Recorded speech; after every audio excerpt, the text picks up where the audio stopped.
Evento brasileiro em New Jersey neste final de semana terá prestação de serviços variados à nossa comunidade. A Academia Brasileira de Jiu-Jitsu em Massachusetts é palco de salvamento impressionante. O governo anuncia que mais de 20 mil imigrantes indocumentados estão sob custódia nas prisões da fronteira. Entenda como o projeto em votação no Brasil vai garantir a cidadania brasileira para quem obtém outras nacionalidades. E você vai conhecer a história do brasileiro que é tradutor oficial dos espetáculos da Broadway, que são reproduzidos no Brasil. Bem-vindo a Hollywood! E aí, qual é o seu sonho? Todo mundo que vem para Hollywood tem um sonho.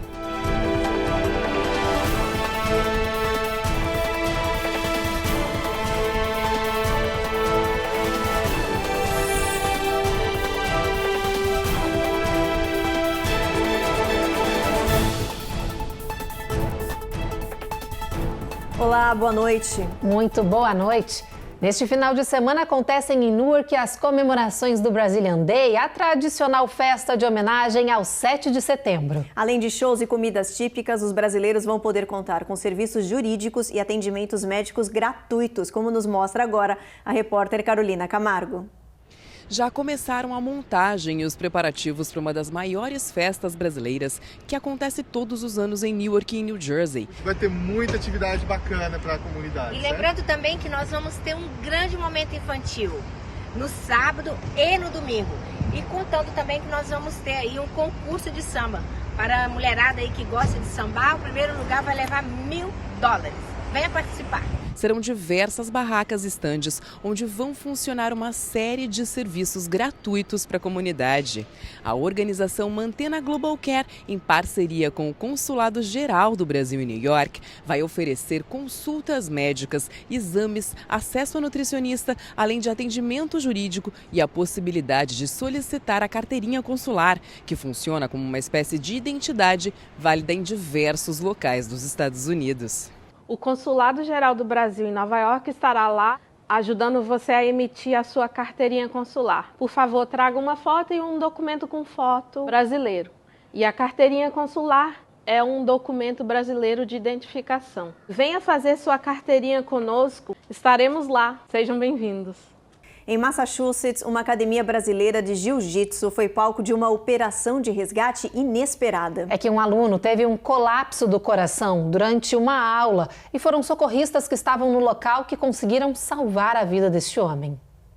Uma noite rotineira de artes marciais acabou virando uma aula de salva-vidas. Aconteceu nessa academia brasileira de jiu-jitsu de Plymouth, em Massachusetts. O socorrista conta que ele e mais 2 colegas estavam treinando quando viram um amigo desmaiar de repente no tatame. No mesmo momento, Danny Riddington percebeu o que estava acontecendo: o coração.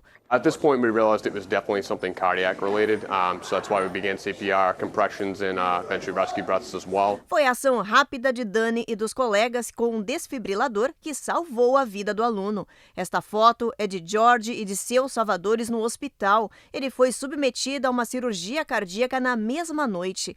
Os socorristas disseram que George teve muita sorte. Geralmente, eles não treinam nessa academia, mas dessa vez eles resolveram parar por lá porque estavam perto. O resultado foi melhor do que o esperado. Agora, a Academia Brasileira pensa em ter um desfibrilador no espaço e treinar os professores para casos como esse. A Polícia Federal Brasileira, com a ajuda das autoridades norte-americanas, desmantelou uma organização criminosa que importava ilegalmente mercadorias daqui dos Estados Unidos para vender lá no Brasil. A quadrilha usava uma empresa do Uruguai como base para receber os produtos que eram enviados ao Brasil sem o pagamento de impostos. As mercadorias tinham um valor estimado de 150 milhões de reais. A operação chamada Hangover resultou no cumprimento de 11 mandados de busca e apreensão e 5 prisões preventivas, isso nos estados do Rio Grande do Sul, Santa Catarina e São Paulo. Contas bancárias, imóveis, veículos e computadores também foram apreendidos. No próximo bloco, o governo revela que mais de 20 mil imigrantes que cruzaram a fronteira estão sob custódia em prisões na fronteira. E tem os detalhes da votação de uma medida no Brasil que mantém a cidadania dos brasileiros que obtêm outras nacionalidades, como a norte-americana.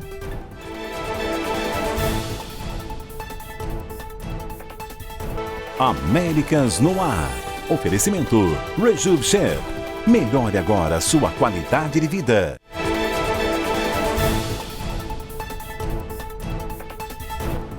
Agora o assunto é imigração. O Departamento de Proteção de Fronteiras divulgou hoje que mais de 20 mil imigrantes estão sob custódia do governo por entrar no país ilegalmente. É um número jamais visto desde a semana que antecedeu o fim da medida Título 42, segundo as autoridades. Com isso, os que ficam ao longo da fronteira estão superlotados. Só no setor de El Paso, no Texas, estão detidos mais de 4.500 imigrantes. Em uma das instalações de Harlingen, o governo investiga a morte de uma mulher de 29 anos. No mesmo local, em maio, uma menina de 8 anos também morreu. Segundo informações preliminares, essa mulher estava sob custódia há cerca de 20 horas quando foi encontrada sem vida. E seguindo nesse assunto crise de imigração, o prefeito da cidade de Nova York promoveu um evento para pressionar o governo federal. Eric Adams e outras autoridades locais pediram para a Casa Branca liberar autorização de trabalho para os imigrantes recém-chegados. O comício, chamado The American Dream Works, reuniu milhares de pessoas e no palco o prefeito criticou as políticas de imigração do governo federal. Adams disse que não faz sentido acolher requerentes de asilo e não permitir que eles trabalhem no país de forma legal, ficando assim sem ter como se sustentar. O prefeito disse que a falta de suporte federal deixa os governos locais à mercê das leis que dificultam a vida dos recém-chegados. Mudando de assunto, você sabia que um brasileiro pode perder a cidadania? Olha, pouca gente sabe disso, mas é possível e está determinado na Constituição Federal do Brasil. Mas uma nova proposta que vai ser votada na Câmara dos Deputados lá do nosso país pode mudar essa realidade. A Cone Rocha explica agora a atual lei e o que pode mudar nela.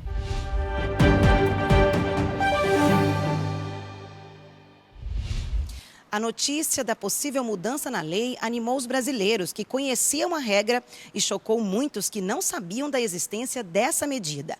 A emenda da Constituição, que está sendo votada no Congresso, determina que um brasileiro que mora, trabalha ou tenha família fora do país e precise de uma cidadania estrangeira não perca a nacionalidade brasileira assim tão facilmente.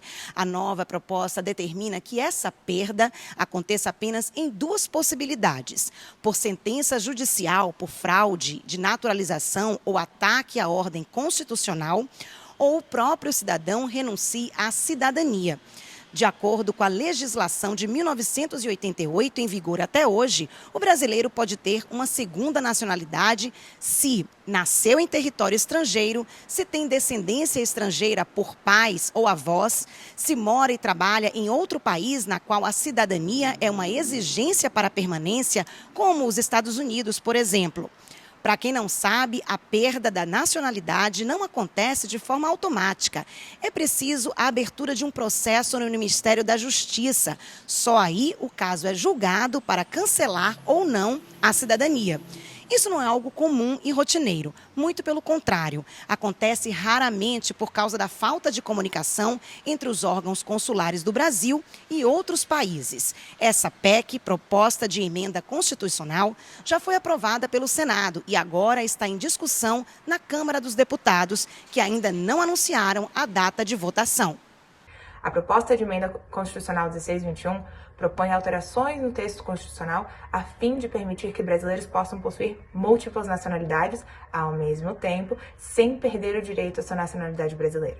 Ainda, a PEC 1621 propõe uma restrição da perda de nacionalidade a dois casos, que são o pedido expresso pelo cidadão ou cancelamento judicial por fraude ou por atentado à ordem constitucional e Estado Democrático Brasileiro. A partir de hoje, será retomado o pagamento de empréstimos estudantis. Mais de 40 milhões de pessoas serão atingidas por essa medida. A nova regra entra em vigor depois de 3 anos de pausa sem cobranças. A Suprema Corte determinou a volta desse sistema. Os juros dos empréstimos estudantis serão retomados a partir de hoje. A primeira cobrança será feita no mês que vem, dia 1º de outubro. Isso significa que o mutuário precisa encontrar seu último pagamento e confirmar se o valor corresponde com sua fatura atual. Durante a Covid-19, os pagamentos tinham sido suspensos pelo governo federal. Essa pausa chegou a ser estendida 8 vezes pela Casa Branca. Nesse período, muitos mutuários puderam economizar cerca de 15 mil dólares. Isso ajudou muitas pessoas que estavam passando por dificuldades financeiras no período de pandemia. O presidente Joe Biden tentou aprovar ainda um plano de perdão da dívida acumulada, mas o projeto foi rejeitado por procuradores gerais de vários estados republicanos que recorreram à justiça. A Suprema Corte suspendeu o plano federal e determinou a retomada dos pagamentos. Cerca de 43 milhões de pessoas vão ser afetadas pela medida. Para tentar ajudar os estudantes, a Casa Branca lançou um novo programa chamado SAVE, Saving on Available Education, que pode ajudar a reduzir os pagamentos mensais de muitas pessoas pela metade. Esse programa está disponível no site da Secretaria Americana de Educação com todas as informações. Depois do intervalo, tem os detalhes do caso do brasileiro que fugiu da prisão ontem, na Pensilvânia. E no estado de Massachusetts, a governadora fez uma declaração importante sobre o aumento da violência na região.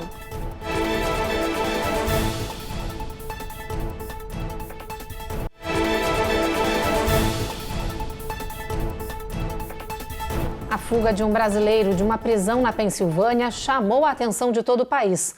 Ontem nós noticiamos o caso aqui no Américas no Ar. Hoje, mais informações sobre a ação do criminoso foram divulgadas, mas as investigações que querem descobrir como ele escapou ainda estão em andamento. I was surprised, like I was thinking this should be like a Netflix show or something, like it's crazy. A fuga do brasileiro deixou a comunidade da Pensilvânia em pânico.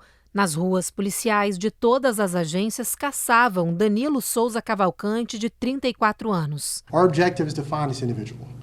We want to bring him to justice. A promotoria do condado de Chester diz que a fuga da prisão está sendo investigada como prioridade e que os agentes penitenciários perceberam que Danilo escapou na hora de fazer a contagem da manhã de quinta-feira. Ao descobrir que um prisioneiro foi contado a menos, acionaram os alarmes de segurança, mas já era tarde demais. Ainda não foi divulgado exatamente como o bandido brasileiro fugiu da cadeia, que é de difícil acesso. Os moradores da região receberam alertas no celular com pedidos para tomar cuidado, pois o fugitivo é extremamente perigoso. Essa mulher da região diz que anda pelas ruas assustada, sem saber se pode dar de cara com o bandido escondido em algum lugar. Of course, locking up, doing everything we can to stay safe. Danilo Cavalcante foi condenado à prisão perpétua na última semana por assassinato em primeiro grau ao esfaquear a namorada Débora Brandão, também brasileira, em abril de 2021. O crime foi cometido na frente dos filhos dela. His depravity knows no bounds. I mean, this is someone who has nothing to lose, as you indicated. Connor Burns diz que estava na escola quando descobriu a fuga e conta que todos os colégios da região foram fechados por precaução. It's just kind of crazy seeing them all just show up and like just seeing it actually here in my community, just like happening, you know? Até este momento, o brasileiro Danilo Cavalcante não foi encontrado pelas autoridades da Pensilvânia. A fuga já dura mais de 30 horas e a polícia espalha pelo estado cartazes como esse, que dão os detalhes de como o fugitivo estava na hora dessa fuga. Está sendo oferecida também uma recompensa de $5 mil para quem der aos agentes informações que levem direto a esse brasileiro. No cartaz, as autoridades pedem ainda a atenção da população para que não chegue perto de Danilo, se caso o encontrar, porque se trata de um criminoso muito violento. E nos últimos 3 anos, a violência armada em Massachusetts aumentou 50%. O caso mais recente foi de um tiroteio em um festival latino que aconteceu em Boston e deixou 7 pessoas feridas. O governo do estado investiu quase $1,5 milhão em ações de prevenção, mas os confrontos armados continuam crescendo na região. A Giovanna Locatelli mostra pra gente que a governadora pediu união das autoridades e das comunidades. Em carta oficial aberta à população, a governadora de Massachusetts, Maura Healey, se disse com o coração partido pela violência armada que aconteceu no último final de semana em Boston e Worcester, em meio às celebrações culturais. Healey também destacou o aumento da violência em Springfield neste verão e se solidarizou com as famílias das vítimas. Ela disse ainda que o governo do estado está comprometido em trabalhar em conjunto com as cidades em ações para a retirada de armas ilegais das ruas e garantir comunidades mais seguras. Maura Healey finalizou a declaração enaltecendo a atuação de policiais, profissionais de segurança pública e dos primeiros socorristas, que trabalham no atendimento a ocorrências. No início do verão, a governadora Hillen convocou parceiros da comunidade, funcionários estaduais de segurança pública, procuradores distritais e policiais para discutir a segurança pública. Segundo dados oficiais, durante os meses de verão e outono, os índices de violência aumentam significativamente. A administração Hilley-Driscoll investiu quase $1,5 milhão em fundos de subsídios federais para apoiar esforços de prevenção à violência. No próximo bloco, a gente traz os detalhes da situação dos imigrantes indocumentados que foram atingidos pelo furacão Idália. E você vai conhecer a história do brasileiro que é tradutor oficial dos espetáculos da Broadway, que são reproduzidos no Brasil.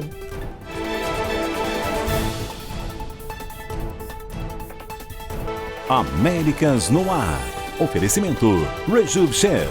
Melhore agora sua qualidade de vida.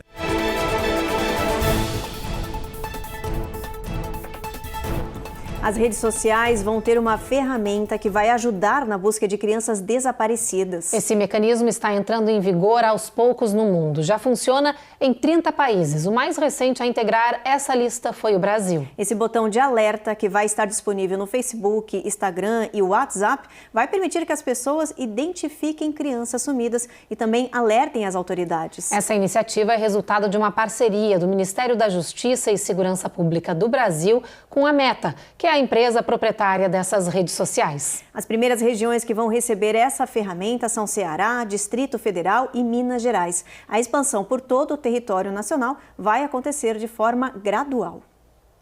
E o presidente Joe Biden confirmou que vai visitar neste sábado o estado da Flórida, nas áreas mais afetadas pela passagem do furacão Idália. As operações rescaldo continuam nessas regiões. Com os estragos sendo avaliados, muitas pessoas estão se perguntando sobre a situação dos indocumentados. A Carla Marinho foi checar essa questão. 2 dias após a passagem do furacão Idália, quase 95 mil casas e empresas continuam sem energia elétrica. Houve destruição e muitas famílias perderam suas moradias. Os estragos ainda estão sendo contabilizados. Hoje, o governador Ron DeSantis lembrou que o estado possui uma linha de financiamento antecipado para desastres naturais e pediu para que as pessoas procurassem esse benefício, além dos recursos federais. Mobilizing all of our state assets, private sector, we're leveraging that, and we will apply for whatever federal money is available. Apesar do anúncio, até agora o governador não suspendeu temporariamente as operações anti-imigração ilegal no estado, como ele fez no ano passado, quando Ian atingiu a região central da Flórida. 25 organizações enviaram uma carta a Ron DeSantis pedindo uma declaração pública sobre a paralisação da aplicação das novas e rígidas leis que entraram em vigor este ano contra imigrantes ilegais.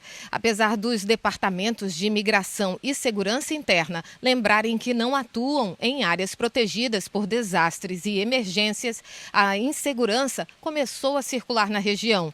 Os imigrantes indocumentados não são elegíveis para assistência ou programas federais e estaduais de ajuda. Eles estão com medo de procurar abrigos e, por isso, estão pensando em mudar de estado.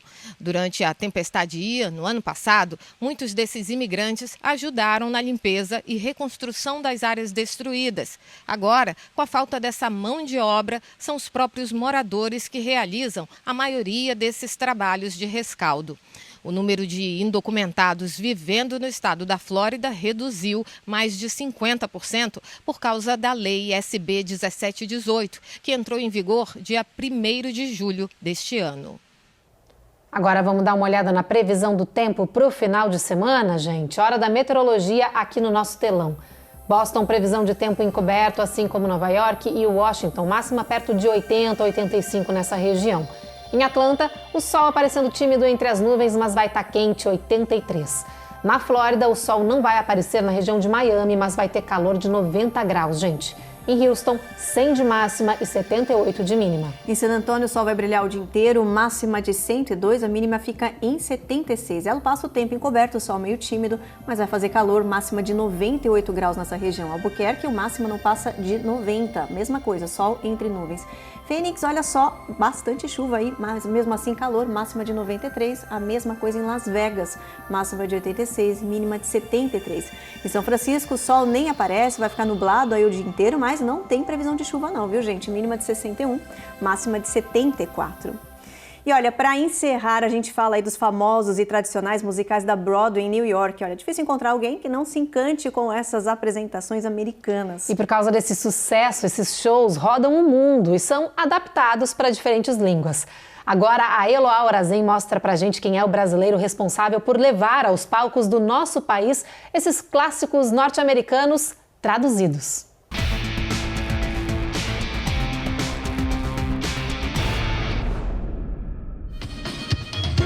Bem-vindo a Hollywood!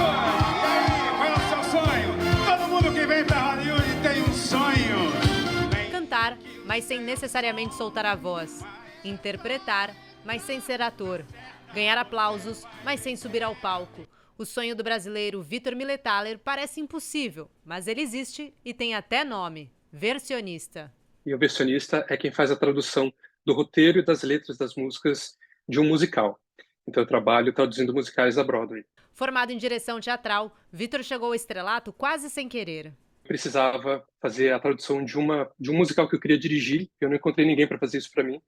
E aí eu resolvi me arriscar. Eu tinha já uma formação musical, então isso me ajudou bastante. E aí deu muito certo, essa primeira tradução deu muito certo. E aí, essa primeira, que foi uma produção estudantil, abriu as portas para que eu entrasse no mercado e aí não parei mais. Ninguém vai mais parar. Vitor é o grande responsável por traduzir para o português alguns dos maiores clássicos, entre eles Escola do Rock, Cantando na Chuva, Eu canto por aí, eu danço por aí. A Pequena Sereia, Preguiça, meus escravos da dor, pra que sofrer? o sucesso absoluto Wicked, Tudo que passa pela minha mão virá. e mais recentemente Uma Linda Mulher, musical cuja estreia no Brasil está prevista para 1º de setembro. Todos vêm pra cá atrás do sonho. Embora tenham histórias bastante distintas, essas montagens trazem todas o mesmo desafio. Olha, o maior desafio do versionista é você conseguir contar a história usando um determinado número de notas que, na verdade, foi feito por uma outra língua. Então, você ter que repensar aquela letra que não pode ser traduzida literalmente, mas que você tem que contar a mesma história e tem que trazer emoção, comédia e tem que encaixar na letra, tem que rimar, não pode só estranho. E, geralmente, assim, o maior elogio, né, para um versionista é quando alguém diz parece que foi escrito em português. Então, para chegar nesse lugar de uma música para soar como se ela tivesse sido escrita em português, exige muita técnica, muitos anos de experiência e muito suor. Morando aqui em Los Angeles há alguns meses, Vitor quer também se dedicar a projetos audiovisuais, explorando sua veia roteirista, por exemplo. Mas apesar das novas ambições, ele promete não deixar de lado seu talento musical, que embala milhares de brasileiros aos principais teatros do país. Eu acho que além do Brasil ser muito musical, eu acho que nós somos muito levados pela emoção. E o que é a música no musical, né? A grande máxima é que quando você já não tem mais um jeito de expressar pela fala, você começa a cantar. É por isso que o musical, ele tem um melodrama no musical, porque ele é quando você exacerba os sentimentos e você começa a cantar. Todo mundo que vem pra Hollywood tem um sonho. Maravilhosa essa matéria aí do Vitor. Olha, o emprego dos sonhos. Eu gostaria de fazer isso daí. Maravilhoso. Traduzir esses musicais lindos. Deve ser um mergulho nos mergulho. espetáculos, né? Porque para entender eles a fundo, fazer uma tradução que não pode ser literal. Gente, incrível esse trabalho. É incrível mesmo. A Aliás, gente manda aqui, né? Já falamos juntas. Vamos mandar um beijo aqui pro Vitor. Porque sexta-feira, né, Ruth? O que aconteceu sexta-feira passada? A gente não lembrou. A gente esqueceu de mandar o beijo no dia do beijo. Então hoje a gente vai mandar muitos beijos. Beijo pro Vitor. Principalmente também, né? E beijo para 2 telespectadores que, olha, contribuem muito, mandam e-mail, mandam comentário nas redes sociais. O Leonardo Braz Vieira e a Mariama Machado, eles são lá do Brasil, nos acompanham direto nas redes sociais e no nosso canal do YouTube. Participam bastante, estão sempre ali acompanhando a gente. Um beijo enorme para vocês, viu? Meus conterrâneos do Rio Grande do Sul. Um beijo, gente. Obrigado pela participação de vocês sempre. A gente está sempre atento. Bom, então o nosso jornal de hoje termina agora, gente. A gente espera vocês novamente segunda-feira, 7h30 da noite. Você fica agora então com mais uma edição da 8ª temporada da série Reis. Boa noite. Boa noite, gente.